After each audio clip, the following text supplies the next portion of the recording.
Nagpatingin po ako ng sputum ko na kung saan po yung nag-positive po ako. Positive 3 po kasi yun.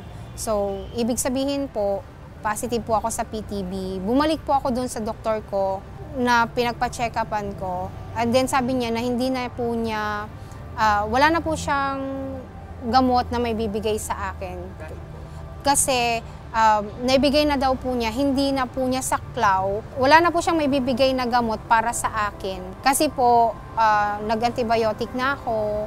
At the same time, yung sabi niya gano'n na kung naggamutan na ako ng 6 months, so iba na yung gamot na yun.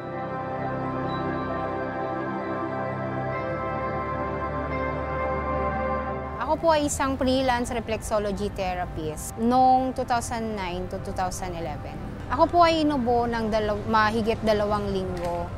At ako po ay nagpa-check up sa private doctor na kung saan po pina-x-ray po niya ako at nakitaan po na ako'y mayroong pneumonia. Tapos kasi nawala na yung ubo ko, kaya sabi ko siguro magaling na ako. Pero nung medyo nangangati yung lalamunan ko, uminom ulit ako pang 7 days. So tinapos ko yung 7 days na antibiotic na gamot. After a month, ngayon, pumunta ako sa ibang doktor. Kasi parang feeling ko hindi ako gumaling doon sa doktor na una kong pinuntahan. Pero after 2 months, bumalik na naman yung ubo ko na as in parang anlala. So ang ginawa ko po, pumunta ulit ako sa ibang doktor kasi feeling ko na naman, hindi na naman ako gumaling doon sa pangalawang doktor na pinuntahan ko. Pagkatapos noon, doon sa doktor na pinuntahan ko, in-x-ray niya ako, then lumabas na meron akong TB, pulmonary TB. After 2 months, nabigatan ako kasi sabi ko, wala na akong racket, hindi na ako nakakapag-massage. So ang ginawa ko ay may kliyente ako sa massage na kung saan nagtatrabaho siya sa Barangay Health Center. At sabi ko, kaawaan mo na ako, ilista mo na ako doon sa kasi wala akong pambili ng gamot. So, binigyan niya ako ng gamot for 4 months. Minsan nakakalimutan kong uminom kasi before kumain, titake yung gamot. So, minsan nakakain na ako, saka ko maalala, ay may inumin pala akong gamot. Siguro mga twice or thrice ko na nagawa yun. Nakatapos ako ng gamutan ng 6 months. Bumalik na ako, nagtrabaho, ganyan. After 8 months, bumalik yung ubo ko. Inubo ulit ako, nilalagnat ako tuwing hapon o gabi. Nagpatingin po ako ng sputum ko na kung saan po yung nag-positive po ako. Positive 3 po kasi yun. So, ibig sabihin po, positive po ako sa PTB. Bumalik po ako dun sa doktor ko na pinagpa-check-upan ko. Wala na po siyang gamot na may bibigay sa akin. Kasi naibigay na daw po niya, hindi na po niya saklaw. Wala na po siyang may bibigay na gamot para sa akin. Kasi po, nag-antibiotic na ako. At the same time, yung sabi niya gano'n na kung naggamutan na ako ng 6 months, so iba na yung gamot na yon. So bumalik po ako doon sa health center. Sabi naman ng nurse doon na hindi daw po ako maggagamutan doon. Kasi po dapat sa lung center na po ako maggagamutan. Ngayon, sabi nung nurse doon, sabi niya, bumalik po ako sa health center sa Montalban. E nung bumalik po ako doon, syempre alam na po nila na positive po ako. Then, syempre hinang-hina na po ako, pinabalik na naman ako doon.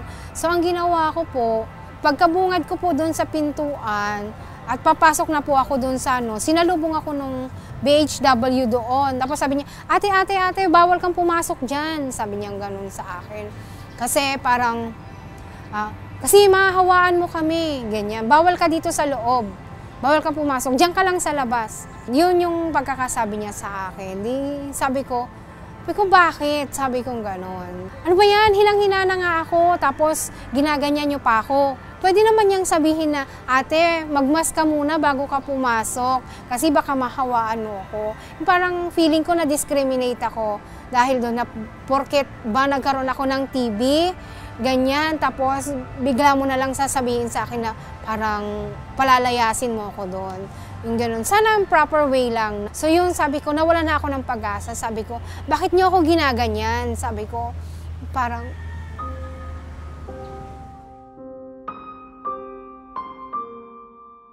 Parang yung, porkit ba nagkasakit ako ng TB, sabi kong ganun sa kanya. Pandidirihan niyo na ako. Sabi kong gano'n sa kanya. Sige, sabi kong gano'n. Ayaw niyo akong papasukin, ayaw niyo akong gamutin dito. Sabi kong gano'n sa kanya. Sabi ko, sige, mamatay na akong mamatay. Ayaw ko nang magpagamot. So, after that, nawalan na ako ng ganang magpagamot. Inintay ko na para mamatay ako sa sakit na TB. Kasi, yung daddy ko,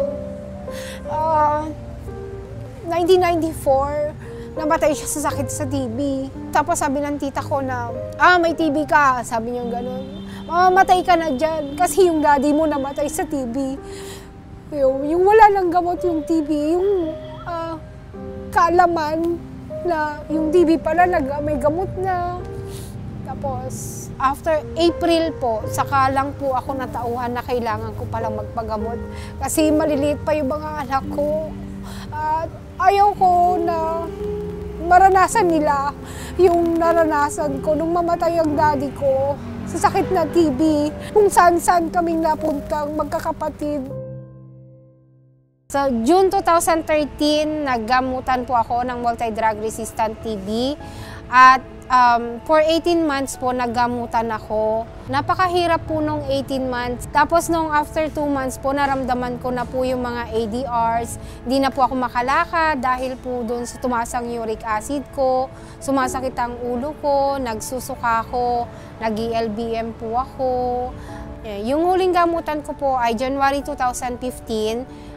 Dineclared po ako na cured TB patient po.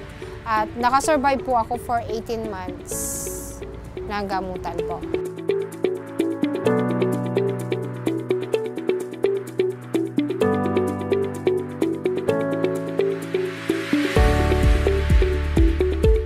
Maipapayo ko po ay unang-una, wag po nating kaliligtaan na uminom ng gamot sa pang-araw-araw. Kung ano po yung nireseta sa ating gamot, kailangan po nating tapusin. At ang isa pa po ay kailangan uminom po tayo ng araw-araw para po hindi po tayo maging, kumbaga, magkaroon ng resistant sa anumang antibiotic. Muli, ako po si Maricel Buen, dati pong pasyente ng MDR-TB at ngayon po ay MDR-TB survivor, a volunteer sa Lung Center of the Philippines at advocate po para po mawala ang TB sa Pilipinas.